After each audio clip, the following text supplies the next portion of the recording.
Right. Hello, fellow YouTubers. As promised, I'm back. The book review, something to stay inspired by amidst all this chaos, COVID-19, everything that going on. I don't buy our books out often because right now with the COVID and stuff like that, and just trying to preserve and save money. But I figured I'd share this book. So I got it not too long ago, and I'm a big fan of Studio Ghibli. Simply because they're just different. They stand out. Their art and their animation definitely caters to younger generations and older. The storylines are very down to earth and relatable to to what we go through as humans. At the same time, staying very creative. I say like a mix in between of like I don't know Doraemon and maybe something more serious in Shonen Jump. That might be a bad description, but anyway, get to it. The book that I want to go over is Hayao Miyazaki's Porco Rosso. I had the chance to get this when I visited Japan, the original storyboards, but I forgot all about it. And so I figured I'd make sure I go through and get it while I have the chance. It's a good price. You can find it for about between 50 and 70 bucks right now, depending where you live, at least here in the U.S. anyway. Shout out to Nestor's Collectibles. That's where I got it from. Really great. Anyway, so going through the book, it has a case that it comes with. Nice little case right here. Got the original tagline of Totoro right there. It's a little trademark from Hayao Miyazaki himself. It's a little trademark. And then you got the book itself. Nice case. Nice and clean. I definitely say if you get this book, definitely keep it in good condition. As you know, Miyazaki himself is getting old. Went in retirement, came back out. I don't think the guy's ever going to retire. But this book could definitely keep you inspired. I might get one more just to have as a collectible, probably maybe Spirited Away. But to the book, it has, here you can see here, Miyazaki is known for doing watercolor painting. So if I'm not mistaken, this is either pen work with some watercolor painting. And here, you have a little download here, a little paper of when the book was printed and made. So you can see 2001, September. You got the little storyboard frames right here, right? When it was released, the calendar. Has some information here right here in the little booklet. Talking about what it is and what it does. And then here, you got a nice little screenshot, beautiful little screenshot right here from the movie itself. And the reason why I got this book, as the title goes, is inspiration. I myself, I love planes. I'm an aspiring pilot myself. Maybe thinking about doing it as a career. And Porco Rosso just really takes the real aspects of flying, and it keeps it realistic, but at the same time, it keeps it fun and free. And to me, that's one thing I love about art, When it comes to art, I mean, anything you can think of, you can just get it down on paper and put it in motion. That's the best thing about art. Anything you can think of, put it down on paper and put it in motion. There's no limit except for your brain and what you can draw, what you can think of. And so with this, they stick to real world, it's relatable, but they make it creative. And that's one thing I appreciate about Hayao Miyazaki.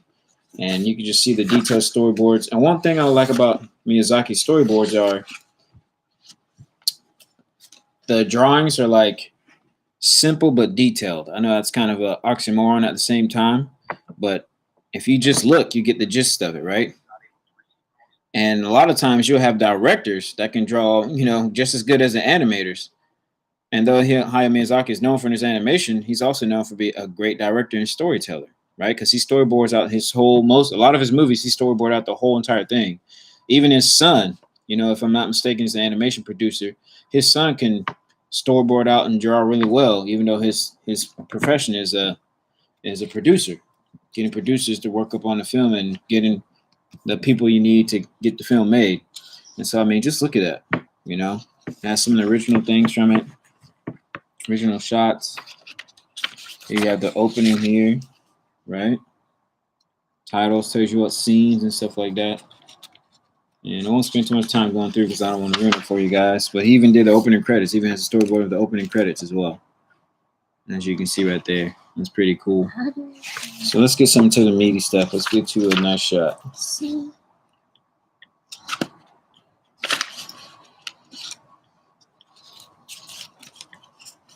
So you can see right here, this little hideout, Porco's hideout. And just look how he uses up the paper for the storyboards, you know. And one thing about here in the U.S., maybe now they don't do it anymore, but I know back in the U.S., their storyboards are usually run horizontal, whereas in Asia, the storyboards go vertically, right? They go from the top down to the bottom, and you go to the next page from right to left.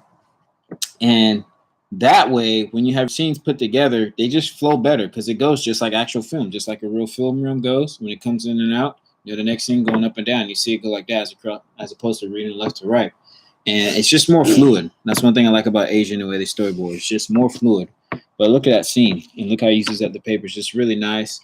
And the specific reason why I like to buy art books, especially storyboard books, along with Sakuga books, is because you can see how important it is.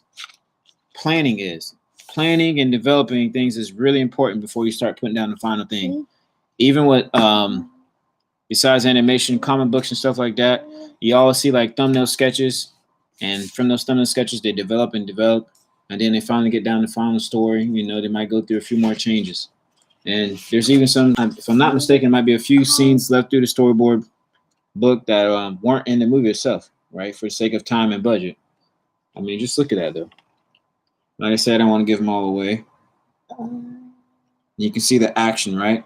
And then your mind allows you just to put the action in between, right? So bottom panel up over here, he's talking. He turns his head from attention from the girl that's designing, playing, and engineering, right? And he has the action right here, and the action and dialogue right there. So it tells you the timing and the dialogue in these two spaces right here.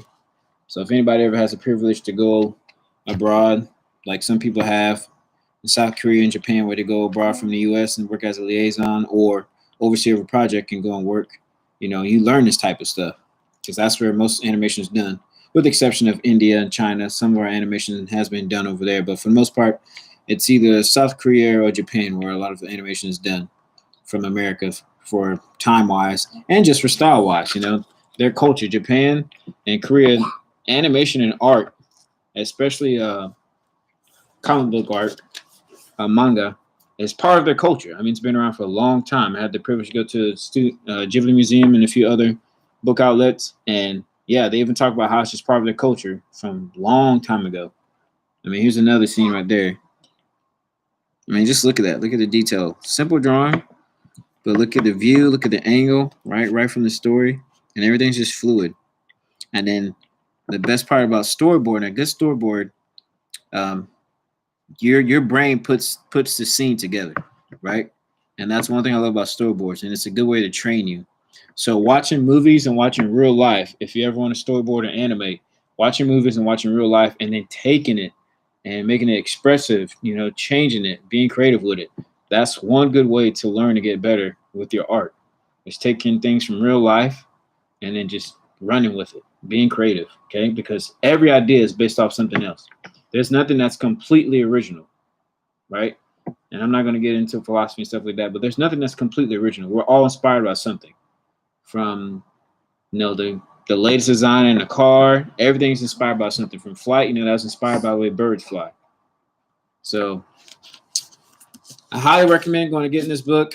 I may get either Spirit Away or some other storyboard book. This is, let's see, number 7 of I don't know how many. I think they're going to do it for everyone. I know they even have it for The Wind Rises. So there's no telling how many original storyboard books that they have. You know, it's another way for them to make money. But I highly recommend getting it.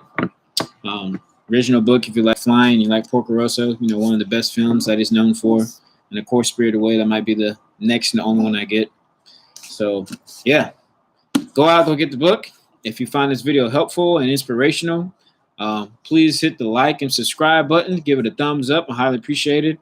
And be looking out for another book review. And if you like action, just got a heads up. That's Yutaka Nakamura, one of the best, if not the best, when it comes to action. So we're going to do another book review that has to do with that. Yutaka Nakamura. So stay tuned for that sometime next week. And yeah, peace, guys. Stay animated.